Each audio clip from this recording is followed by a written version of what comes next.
Good morning, Greg from Drummonds Decorating here. A lot of clients ask me what makes a kitchen respray durable. Is it the high-grade Italian furniture paint we use? Is it the adhesion primers that we use? Or is it the preparation that we do on the door before we paint it? Well, in truth, it's all three.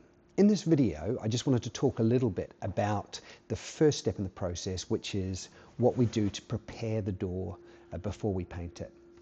Now, it wouldn't matter if what we were putting on the door was imagine a kitchen paint that was a military grade titanium in it. It was the most durable kitchen paint that was ever invented. Now, it wouldn't matter what the paint was if we put it on a surface which already had paint on it or lacquer that was failing.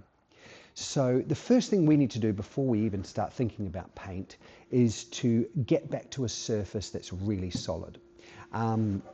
You'll see a little video now where I'm sanding some lacquer that's failed on a door. Now you can see that actually where I even took the masking tape off, it pulled the old lacquer off. So that had to come all off, and you'll see sanding that door there.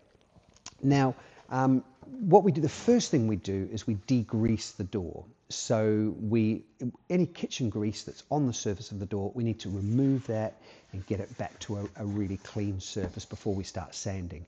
Otherwise, we'll sand that grease into the wood or into the old paint finish. The second thing we do is we sand the door, and we use the trusty Mercer. And the reason we sand, there's two reasons.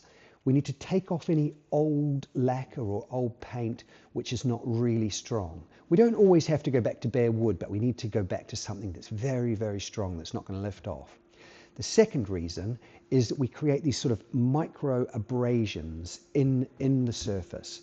And what this creates is what's called a mechanical key. So you imagine we're putting our adhesion primer on, and it goes on, but if it was going on a smooth surface, it's not really got anything to hold on to. So what we do when we create, we put these micro abrasions in, we give it a key so the adhesion primer kind of locks in there, and it really, really sticks to it. So it's just a belt and braces sort of approach to things. Yeah, so that's pretty much the first step. We also fill any little holes. We've filled some holes here with some filler, which we'll sand down, and then we spray it with our adhesion primer, which is a specialist coating that is designed to create maximum adhesion. So I'll talk about that in the next video. Have a great day.